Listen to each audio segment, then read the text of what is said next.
கொக்கு தொடுவாய் மனித புதைகுழி விவகாரம் நேற்றைய தினம் நீதிமன்றத்துக்கு எடுத்துக் கொள்ளப்பட்டது. அங்கு என்ன நடந்திருக்கிறது என்பது தொடர்பாகவும் முன்னாள் ஜனாதிபதி மஹிந்த ராஜபக்சவுக்கு அழுத்தம் கொடுக்க வேண்டாம் என்று இரண்டு நாடுகள் ஜனாதிபதி அனுரகுமார திசாநாயக்கவிற்கு சொல்லியிருப்பதாக சிங்கள ஊடகம் ஒன்று தெரிவித்திருக்கிறது. அது தொடர்பாகவும் தேசிய மக்கள் சக்தியின் யாழ் மாவட்டத்தைச் சேர்ந்த அமைப்பாளர் ஒருவர் ஊழல் மோசடி செய்ததாக குற்றம் சுமத்தப்பட்டு அந்த பகுதியைச் சேர்ந்த உள்ளூராட்சி மன்ற பெண் வேட்பாளர் ஒருவர் பகிரங்க குற்றச்சாட்டை ஊடகங்களுக்கு வைத்திருக்கின்றார். அது தொடர்பாகவும் தான் இன்றைய நாளில் விரிவாக பார்க்க போகின்றோம்.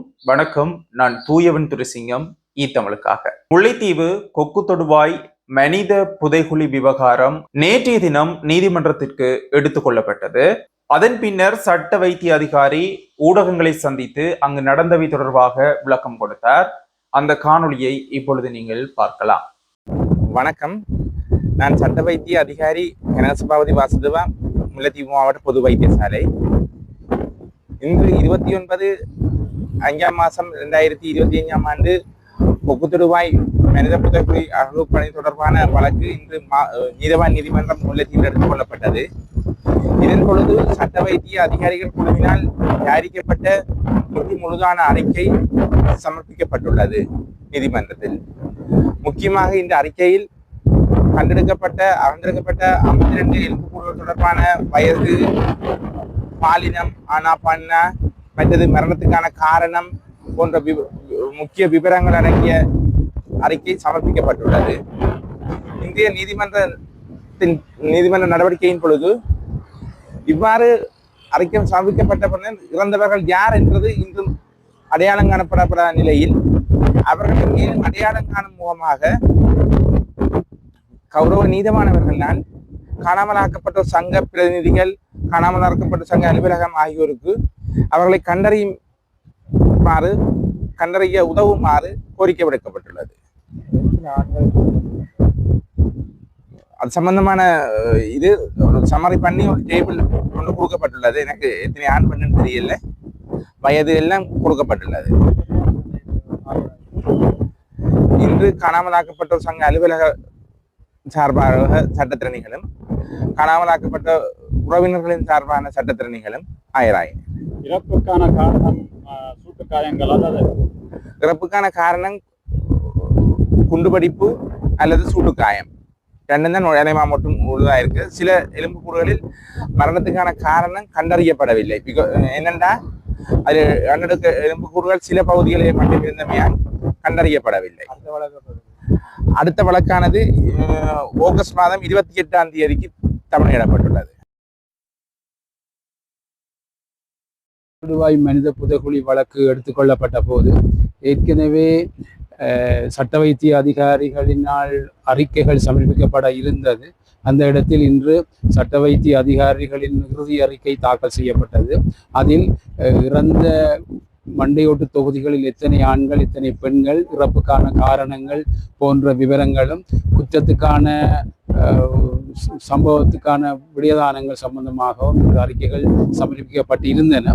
இந்த இறுதி அறிக்கையை அடுத்து காணாப்போனோர் அலுவலகம் இந்த இறுதி அறிக்கையில் காணப்படுகின்ற இலக்கங்கள், அதாவது தமிழீழ விடுதலை புலிகளின் இலக்கமாக கருதப்படும் இலக்கங்களை பத்திரிகைகளில் பிரசுரிக்க இருக்கின்றார்கள். அந்த பிரசுரத்தின் பிற்பாடு இது சம்பந்தமான தொடர்புடைய மக்கள் நீதிமன்றத்துக்கு வந்து நீதிமன்ற பதிவாளரிடம் இது சம்பந்தமாக தெரிவிக்கும் போது இதற்கொண்டு மேற்கொண்டு நடவடிக்கைகள் மேற்கொள்வது சம்பந்தமாக தீர்மானம் எடுக்கப்பட இருக்கின்றது. ஆகவே இந்த இறுதி அறிக்கையை வைத்துக்கொண்டு காணாப்போனோர் அலுவலகம் பத்திரிகை பிரசுரத்தின் பிற்பாடு இது சம்பந்தமான முடிவெடுக்கப்பட இருக்கின்றது. இந்த வழக்கு மீண்டும் 8ஆம் மாதம் 28ஆம் தேதி கூப்பிடும். உண்மையில் இந்த சட்ட வைத்திய அதிகாரி சொல்வது போன்று காணாமலாக்கப்பட்ட சங்கங்களில் இருக்கின்ற தாய் தந்தையர்களுக்கு அழைப்பு விடுக்கப்பட்டாலும் அவர்களில் பெரும்பாலானவர்கள் தற்பொழுது மரணித்து விட்டார்கள் என்பது உண்மையான விடயம். அப்படி இருக்கின்ற போது எவ்வாறு அவர்கள் நிரூபித்துக் கொள்ள முடியும் தங்களினுடைய பிள்ளைகள் என்பதை? இது இலங்கையில் தொடர்கின்ற ஒரு சோகமான விடயம். அதாவது 2022ஆம் ஆண்டு ஊடக சந்திப்பில் காணாமலாக்கப்பட்ட சங்கத்தினர் கருத்து தெரிவிக்கின்ற போது கடந்த 5 வருடத்தில் 140 காணாமலாக்கப்பட்ட பிள்ளைகளினுடைய பெற்றோர் உறவினர்கள் இறந்திருப்பதாக அவர்கள் தெரிவித்திருந்தார்கள். அந்த காணொளியை இப்போது நீங்கள் பார்க்கலாம்.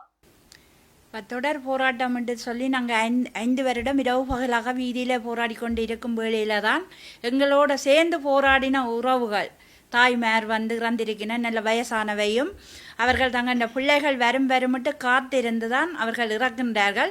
இதில் 140க்கு மேற்பட்ட உறவுகள் 8 மாவட்டத்தையும் சேர்ந்து இறந்திருக்கிறார்கள். இந்த 5 வருடத்துக்கும் உள்ள அதுக்கு மேற்பட்ட தகவல்களை நாங்கள் இதில் தெரியப்படுத்தவில்லை. அப்படி வந்து இன்னும் இறக்குற சந்தர்ப்பத்திலே வந்து எங்கள் உறவுகள் பிள்ளைகளை தங்களுக்கு கிடைக்கும் போட்டு ஏங்கி படுக்கையில் இருக்கும் தாய்மாரும் இருக்கினோம். இதுக்கு நாங்கள் தான் சாட்சியமாக இருக்கின்றோம். அதை எல்லோரும் கண்டது உண்மை. தங்களோட பிள்ளைகள் தங்களை வந்து தண்ணி ஊற்றுவார்களா இல்லை தங்களை தூக்குவார்களா என்று வீட்டிற்கும் இந்த வேலையில் தான் நாங்கள் கையேந்தி நிற்கின்றோம். எங்களுக்கான உறவுகள் எங்கள் கையில் கிடைச்சா பிறகு நாங்கள் இறந்தால் எங்களுக்கு ஒரு நிம்மதியாகவும் நாங்கள் மனசாந்தியோடையும் மோச்சம் போய் அடைவோம் என்று சொல்லி இப்படியான ஒரு பரிதாப நிலைதான் இலங்கையில் இருந்து கொண்டிருக்கிறது. காணாமல் போன பெற்றோர்களுக்கு நீதி கிடைப்பதை விட காணாமல் போன பிள்ளைகளினுடைய பெற்றோர்கள் இல்லாமல் போய்க் கொண்டிருக்கின்றார்கள் என்பதுதான் உண்மையான ஒரு விடயம். முன்னாள் ஜனாதிபதி மஹிந்த ராஜபக்ச அவர்களுக்கு மன ரீதியாக அழுத்தம் கொடுக்க வேண்டாம் என்று 2 சர்வதேச நாடுகள் ஜனாதிபதி அனுரகுமார திசாநாயக்கவுக்கு தெரிவித்திருப்பதாக இலங்கையைச் சேர்ந்த சிங்கள ஊடகம் ஒன்று கருத்து தெரிவித்திருக்கிறது. குறிப்பாக அவர் தங்கியிருக்கின்ற வீட்டில் அவரை நிம்மதியாக இருப்பதற்கு விடுமாறு குறித்த நாடுகள் ஜனாதிபதிக்கு தெரிவித்திருப்பதாக குறிப்பிடப்படுகிறது.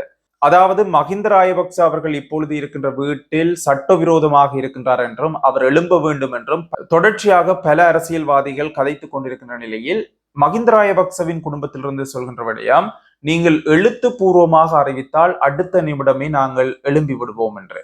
ஆனால் இதுவரை எழுத்துப்பூர்வமாக அவர்களுக்கு எந்த விதமான தகவல்களும் கொடுக்கப்படவில்லை என்று சொல்லப்படுகிறது. இவ்வாறு இருக்கின்ற போது இந்த வீட்டு விஷயத்திலும் ஏனைய விடயங்களிலும் முன்னாள் ஜனாதிபதி மஹிந்த ராஜபக்சவுக்கு அழுத்தம் கொடுக்க வேண்டாம் என்று 2 சர்வதேச நாடுகள் ஜனாதிபதி அனுரகுமார திசாநாயக்கவுக்கு தெரிவித்திருப்பதாக சிங்கள ஊடகம் ஒன்று தெரிவித்திருக்கிறது. அதே போன்று யாழ்ப்பாணத்தில் NPP அரசாங்கத்திற்கு ஒவ்வொரு பிரதேசங்களிலும் அமைப்பாளர்கள் இருக்கின்றார்கள். அவ்வாறு ஒரு அமைப்பாளர் 600 ரூபாய்க்கு பதிலாக 6000 ரூபாய் என்று கணக்கு போட்டு கணக்கு முடித்த விடயம் தற்பொழுது பேசு பொருளாக மாறி இருக்கிறது. அந்த காணொளியும் இருக்கிறது, பார்த்து விட்டு வாருங்கள். எவ்வளவுக்கு கையப்பம் வாங்க முடியல? 60 ஆனா நான்